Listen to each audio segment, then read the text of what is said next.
이번 영상에서는 10장 자바스크립트 함수 부분을 같이 한번 배워보도록 할 텐데요. 자바스크립트에서 함수는 객체에서 파생되는 자료형 중 하나로 볼 수 있지만 문법 전반적으로 굉장히 중요한 역할을 하는 개념인데, 이번 장에서 함수가 무엇이고 왜 사용해야 하며 어떻게 사용해야 되는지를 같이 한번 배워보도록 하겠습니다. 자, 지금 여러분들이 보고 계시는 화면에는 제가 간단히 예제 코드를 하나 준비를 해놨는데요. 지금 여러분들이 보고 계시는 예제 코드는 9구단 3단을 출력하는 예제 코드입니다. 코드를 실행해 보면 이런 식으로 9구단 3단이 잘 출력되는 걸 확인해 보실 수가 있는데요. 어떻게 보면 이러한 코드는 단순히 콘솔.로그에 텍스트를 출력하는 거기 때문에 굉장히 단순한 코드라고 볼 수 있습니다. 그런데 내가 만약에 이러한 단순한 코드에서 9구단 3단이 아니라 5단이라든지 7단, 8단처럼 단수를 변경해서 출력해야 된다라고 가정을 해봤을 때 단순하게 이 앞에 있는 단수만 수정하는 게 아니라 결과까지 다시 계산을 해야 되기 때문에 상당히 번거롭다라는 걸 느낄 수 있을 텐데요. 그래서 이러한 방법을 좀 개선하기 위해서 다음과 같이 포문으로 9구단을 작성할 수도 있습니다. 이 코드도 실행을 해보면 1부터 9까지 반복하게 하고 이 앞에 단수를 고정함으로써 좀 단순하게 계산될 수 있게 구성을 한 건데요. 이렇게 되게 되면 내가 다른 단수를 변경하더라도 이 앞에 있는 숫자 2개만 변경해주면 되기 때문에 이런 식으로 쉽게 단수를 변경할 수 있는 걸 확인해 보실 수가 있습니다. 하지만 이러한 방법도 만약 내가 하나의 페이지에 여러 개의 9구단 단수를 출력해야 된다고 가정을 하면 필요한 단수만큼 포문을 반복해서 적어야 된다라는 단점이 있는데요. 예를 들면 내가 1단부터 9단까지를 한 페이지에서 다 출력해야 돼 라고 한다면 이렇게 생긴 포문이 총 9개가 필요하게 되는 겁니다. 그래서 보통 이렇게 포문을 작성하는 것조차도 어떻게 보면 굉장히 불합리한 코드를 작성할 수 있는 상황이 되는 거기 때문에 이제 우리는 이럴 때 자바스크립트에서 함수를 사용을 합니다. 자바스크립트에서 함수라는 건 어떤 목적을 가지고 작성한 코드를 모아둔 블록문이라고 보시면 되는데요. 함수를 정의해서 어떤 코드를 블록문 안에 작성을 하고 그 함수를 호출하면 블록문 안에 작성된 코드가 한 번에 실행이 되기 때문에 손쉽게 일관된 코드를 실행할 수 있는 장점이 있습니다. 자, 그러면 이러한 9구단을 함수를 사용하면 어떻게 개선할 수 있는지를 이제 함수를 하나씩 배워보면서 자세히 살펴보도록 하겠습니다. 자, 우선 함수를 선언하는 방법부터 알아봐야 될 텐데요. 자바스크립트에서 함수를 선언하는 방법에는 크게 함수 선언문, 함수 표현식, 화살표 함수가 있습니다. 자, 함수 선언문 방법으로 함수를 정의하는 방법은 어떻게 하는 거냐면 펑션이라는 키워드를 사용해주고 식별자를 적어줍니다. 그리고 수괄호를 열었다 닫아준 다음에 중괄호를 열었다 닫아주는 형태로 작성을 합니다. 이때 식별자는 내가 이 함수를 구별할 수 있는 고유한 이름을 지어주시면 되는데요. 자, 예를 들어서 내가 9구단과 관련된 함수를 작성하고 싶다. 그러면 이런 식으로 9구단이라고 이름을 지어주고 9구단과 관련된 코드를 이 블록문 안에다가 이렇게 작성을 해주는 겁니다.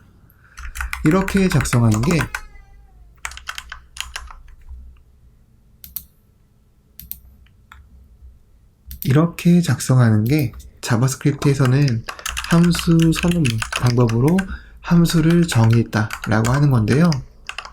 함수 표현식은 이제 우리가 표현식이라는 개념을 알고 계실 텐데, 그러한 표현식이라는 건 쉽게 말하면 이렇게 변수를 하나 만들고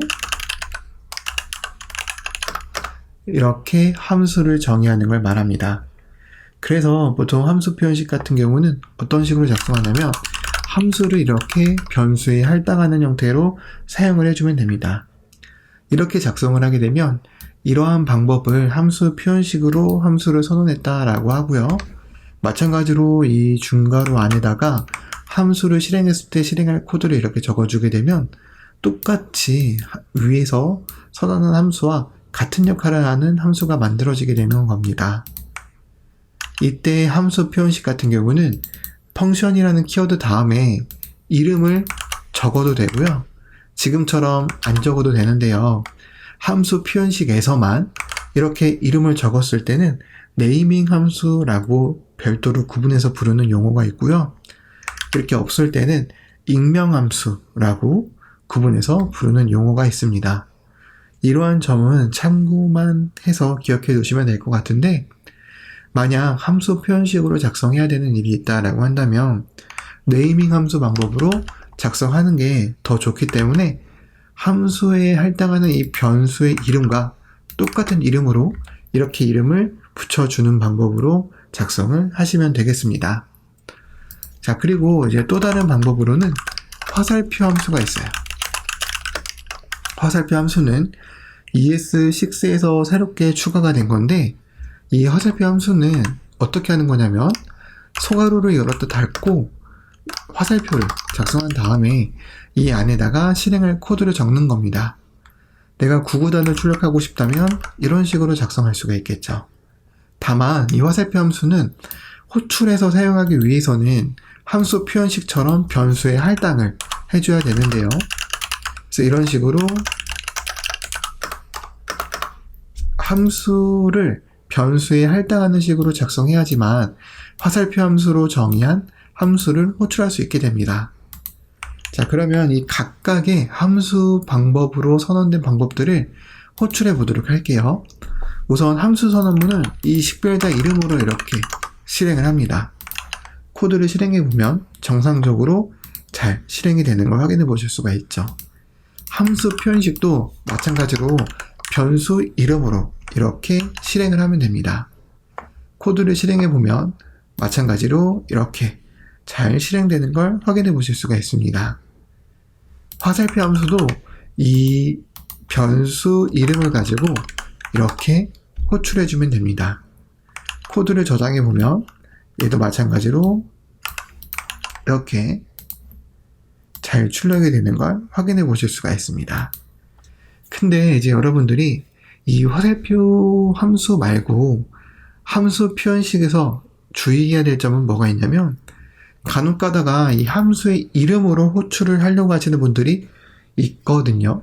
근데 예를 들어서 얘를 이름을 dd라고 지었어요. dd라고 지어도 이 코드를 실행하는 데 있어서 전혀 문제가 되지 않는데, 코드를 실행해 보면 이런 식으로 사단이 잘 출력되는 걸 볼 수 있죠. 전혀 문제가 없는데 이제 이 이름으로 실행을 하려고 하면 문제가 됩니다. 코드를 이렇게 실행을 해보면 dd는 정의되지 않았다 라는 에러 메시지를 확인해 보실 수가 있는데요. 이처럼 여러분들이 함수 표현식을 사용할 때는 이 함수 표현식에 선언되어져 있는 이 네이밍으로 호출할 수 없고, 오로지 함수 표현식은 할당된 변수 이름으로만 함수를 호출할 수 있다라는 점을 기억을 하셔야 됩니다. 참고로 제가 설명하는 걸 잠깐 놓쳤는데, 자바스크립트에서 함수를 정의하고 정의된 함수를 실행시키는 방법을 함수를 호출한다라는 용어로 합니다. 그래서 지금처럼 이렇게 함수를 호출하도록 우리가 이런 식으로 코드를 작성한 거죠. 함수 표현식은 함수 변수 이름으로 호출해야 되기 때문에 꼭 그 점을 유의해서 기억을 해두시면 됩니다. 그래서 우리가 이러한 방법들을 이용해서 함수를 정의하고 호출할 수가 있는 건데요. 자, 이제 우리가 이 각각의 방법을 살펴봤으니까 이제 원활한 학습을 위해서 함수 선언문만 남기고 나머지는 그냥 일단 주석 처리를 하도록 하겠습니다. 왜냐하면 어차피 똑같은 함수를 표현하는 코드들인데 이렇게 여러 개 있으면 오히려 여러분들 공부에 방해가 되니까요. 제일 대표적으로 사용되는 함수 선언문 방법으로만 이후 함수에 대해서 좀 다뤄보도록 하겠습니다. 자, 그래서 어쨌든 우리가 지금처럼 함수를 정의해서 구구단을 출력하는 코드를 만들었단 말이죠. 그럼 내가 만약에 아까처럼 여러 단의 구구단을 한 페이지에 출력하려고 해 라고 했을 때, 포문 같은 경우는 이 포문을 여러 번 사용해야 했지만 지금 이 상태에서는 이 함수로 만든 것도 별반 차이가 없을 것 같거든요. 왜냐하면 이 중괄호 안에 있는 코드는 이렇게 3단으로만 고정되어져 있고, 내가 예를 들어서 5단을 출력해야 돼. 그러면 지금 우리가 아는 방법으로는 방법이 없기 때문에 이런 식으로 구구단을 하나 더 만들어서 이렇게 호출하는 것밖에 방법이 없어 보입니다. 그러면 오히려 이러한 방법은 포문보다 더 복잡하고 안 좋아 보이기까지 하는데요. 당연한 얘기겠지만 자바스크립트에서 함수는 이러한 포문과 같은 단순 반복을 좀 예방하기 위해서 여러 가지 추가적인 개념들을 지원하는데 그 첫 번째 개념 중 하나가 바로 매개 변수와 인수입니다. 매개 변수와 인수가 뭔지를 한번 확인을 해보면 매개 변수라는 건 우리가 이렇게 함수를 정의할 때 함수 식별자 다음에 소괄호 부분이 있잖아요. 이 소괄호 부분에 변수 이름을 지어주듯이 어떤 임의의 이름을 이렇게 지어줄 수가 있어요. 여기에서 사용된 이름은 내 마음대로 지어주는 겁니다. 이렇게 함수를 정의할 때 소괄호 안에다가 어떤 이름을 적는 이것을 이제 자바스크립트에서는 매개 변수라고 하는 건데요. 그럼 인수는 뭐냐? 이 매개 변수에 데이터를 전달하기 위해서 함수를 호출할 때 어떠한 값을 이렇게 적는 것을 인수라고 합니다. 즉 다시 정리하면 매개 변수는 함수를 정의할 때 외부에서 전달되는 데이터를 함수에서 받을 수 있도록 정의하는 변수를 말하고, 그리고 이러한 정의한 함수를 사용하려고 호출할 때 이 호출하는 부분에서 소괄호 안에 전달하고 싶은 데이터를 적는 걸 인수라고 한다라고 생각하시면 됩니다. 이때 여러분들이 추가적으로 더 기억을 해야 되는 점은 뭐냐면요. 이런 매개 변수는 꼭 이렇게 한 개만 사용해야 되는 게 아니고 이런 식으로 여러 개를 사용할 수 있습니다. 이때 여러 개를 사용할 때는 반드시 콤마로 구분을 해줘야 되는데요. 이때는 호출하는 부분도 마찬가지입니다. 만약 내가 함수를 정의하는 부분에 매개 변수가 3개다 라고 한다면 함수를 호출할 때도 이런 식으로 3개를 호출해 줘야지만 각각 첫 번째는 첫 번째로, 두 번째는 두 번째로, 세 번째는 세 번째로 데이터가 전달이 되게 됩니다. 이러한 함수의 정의 부분과 함수 호출할 때 인수의 개수 부분이 같아야 된다라는 걸 잘 기억을 해두시면 되는데요. 다만 여기서 여러분들이 한 가지 더 기억해야 될 특징이 뭐냐면, 혹시라도 내가 이런 식으로 함수를 정의할 때는 매개 변수를 3개 작성했지만 함수를 호출할 때 하나만 호출한다라고 하더라도 해당 함수는 전혀 오류가 발생하는 잘못된 문법이 아닙니다. 이렇게 해도 정상적인 문법이에요. 실제 코드를 한번 호출해 보면 정상적으로 코드가 실행되는 걸 확인해 보실 수가 있죠. 이러한 코드가 정상적으로 실행되는 이유는 뭐냐면, 이 두 번째 매개 변수와 세 번째 매개 변수는 어떻게 보면 우리가 변수를 배울 때처럼 변수 공간이 선언만 되고 할당이 되지 않은 것과 같거든요.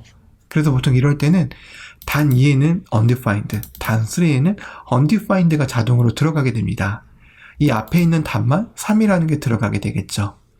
이런 식으로 꼭 함수 정의에 사용된 매개 변수의 개수와 함수 호출할 때 사용하는 인수의 개수가 같지 않아도 됩니다. 자, 그러면 이제 이거는 우리가 함수 선언문에서 이런 식으로 매개 변수를 사용을 한 거고요.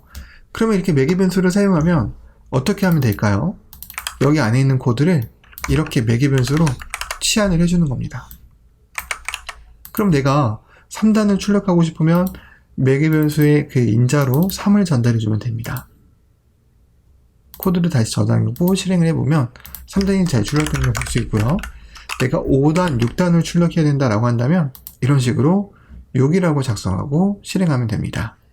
이처럼 이 포문 같은 경우는 최소 3줄짜리 코드를 단수마다 반복을 해야 되지만, 이 함수 같은 경우는 단순하게 이 넘겨주는 매개 변수만 다르게 넘겨주게 되면 얼마든지 다른 단수의 구구단을 쉽게 출력할 수 있기 때문에 이 포문에서 한 단계 더 발전한 형태라고 볼 수 있습니다. 그런데 이제 넓은 범위에서는 이 함수라는 것 자체가 결국 함수로 호출했을 때 중괄호 안에 있는 코드를 한 번에 실행한다라는 것에 더 초점이 맞춰져 있으므로 꼭 구구단을 편리하게 출력하기 위해서 사용한다라고 잘못 기억하면 안 되고, 구구단은 이처럼 어떠한 목적을 가지고 만들 수가 있는데, 이런 매개 변수와 인수를 사용하면 좀 더 편리하고 확장이 가능한 그러한 함수를 만들 수 있다는 것만 잘 기억을 해두시면 됩니다. 자, 그럼 이제 여러분들은 좀 궁금해 하실 거예요. 함수 선언문일 때는 매개 변수와 인수를 어떻게 사용하는지 알았는데, 함수 표현식이나 화살표 함수에서는 어떻게 사용해야 될까요? 똑같습니다. 함수 표현식에는 이 오른쪽에 있는 네이밍 함수 또는 익명 함수의 소가르 부분에다가 매개 변수를 적어주면 됩니다. 예를 들어서 내가 이렇게 단이라고 하고 얘를 넘겨주는 인수를 이런 식으로 작성을 하게 되면 해당 매개 변수의 인수가 할당이 되게 됩니다. 그래서 얘도 마찬가지로 이 넘겨받은 매개 변수를 이용해서 이런 식으로 구구단을 구성을 하게 되면 손쉽게 구구단을 출력하는 프로그램을 만들 수 있는 걸 확인해 보실 수가 있고요. 이는 화살표 함수도 마찬가지입니다. 자, 화살표 함수를 보시면 내가 여기에다가 매개 변수를 적어주는 겁니다. 그리고 호출할 때 여기에다가 인수를 적어주면 됩니다.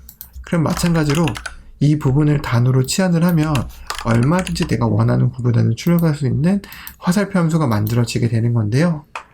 이때 여러분들이 화살표 함수에서만 한 가지 더 기억해두면 좋은 점이 뭐냐면, 화살표 함수에서 매개 변수가 한 개라면 이렇게 소가루를 생략할 수 있다는 점입니다. 저는 지금 프리티어라는 VS 코드 에디터 때문에 코드를 저장했을 때 자동으로 가로가 생기지만 이렇게 괄호가 없어도 전혀 에러가 발생하는 문법이 아닙니다. 따라서 이러한 부분을 잘 기억을 하셔야 될 것 같고요. 그리고 여기서 추가적으로 이 매개 변수에는 기본값을 할당할 수도 있는데요. 이 기본값 할당 같은 경우는 ES6에서도 비교적 가장 최근에 추가가 된 거기 때문에 아직도 구 버전 브라우저에서는 지원하지 않는 브라우저들이 많아요. 그래서 이런 기본값 할당을 할 때는 내가 진행하는 프로젝트가 ES6를 마음껏 사용할 수 있는 환경인지를 먼저 확인하고 사용하는 게 좋은데요. 어쨌든 이런 식으로 기본값을 할당할 수 있습니다. 그럼 내가 만약에 함수를 호출할 때 인수를 적지 않더라도 기본값에 의해서 할당된 이 10이라는 걸로 구구단이 만들어져서 출력되는 걸 확인해 보실 수가 있는 거죠. 다른 것도 마찬가지인데 이 함수 선언문에서만 다시 한번 보도록 할게요. 내가 만약에 얘를 기본값을 2단으로 할당을 했다. 그러면 인수를 보내지 않게 되면 이런 식으로 2단이 잘 출력이 됩니다. 따라서 이러한 식으로 기본값 할당이 가능하다라는 걸 기억해 두시면 될 것 같고요. 자, 그리고 이것과 더불어서 하나 더 배워야 되는 문법이 있는데 그 문법이 바로 리턴문입니다. 리턴문은 함수를 호출할 때 데이터를 전달할 때는 매개 변수를 정의해야 하듯이 함수 외부로 데이터를 반환할 때 리턴문을 사용해야 되는데요. 리턴문이 필요한 이유를 제가 간단히 코드를 작성해서 한번 보여드리도록 할게요. 자, 예를 들어서 sum이라는 함수가 있어요.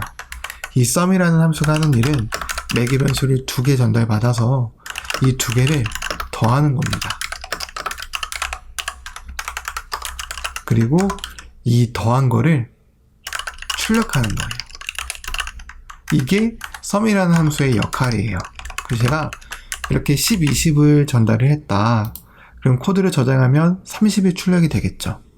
여기까지는 전혀 불편함 없는 함수 형태라고 볼 수가 있는데 이제 우리는 여기서 한 가지의 요구사항이 발생을 하는 거예요. 어떤 요구사항이냐면 내가 10과 20을 더한 값을 가지고 있고 그리고 50과 100을 더한 값을 가진 다음에 이 2개를 하나로 합치고 싶은 경우, 그러한 경우가 생길 수도 있는데 보통 이럴 때는 함수를 호출할 때 이 함수가 정의되어져 있는 부분에 블록문 안에 작성된 코드는 이 함수 바깥에서 전혀 접근할 방법이 없어서 어떻게 할 수가 없는데요. 이때 내가 만약에 리턴문을 사용한다라고 한다면 얘기가 좀 달라집니다. 자, 리턴문은 제가 아까도 말했지만 함수 외부로 데이터를 반환할 때 사용하는 문법이에요. 그래서 내가 이렇게 리턴으로 result라는 변수를 반환을 하는 겁니다. result라는 변수는 매개 변수 2개를 더해서 반환을 하는 거잖아요. 그러면 이렇게 함수 내부에서 반환한 데이터는 함수 바깥에서 변수로 받을 수가 있어요. 얘도 마찬가지로 이렇게 받을 수가 있습니다. 자, 그럼 내가 이 리절트 1과 리절트 2의 합을 구하려고 해. 그럼 어떻게 할 수 있을까요? 단순하게 이렇게 하면 이 두 개의 합을 최종적으로 구할 수 있게 되는 거겠죠. 만약 코드를 실행했을 때 이런 식으로 에러 메시지가 난다라고 한다면 스펠링이 틀린 게 있나 없나 확인을 해보면 되는데 스펠링이 틀렸죠. 그래서 스펠링 맞춰주고 다시 실행을 해보면 이런 식으로 이 두 개의 결과를 다시 합쳐서 출력하는 게 가능하다라는 것도 같이 기억을 해두시면 될 것 같은데요. 지금처럼 함수 내부에 있는 데이터를 외부에서 참조하려면 이런 식으로 리턴문을 사용해서 함수 바깥으로 반환하는 것밖에 없기 때문에 리턴문은 실무에서도 굉장히 중요하게 사용되는 문법 중 하나라는 것만 잘 기억을 해두시면 되겠습니다.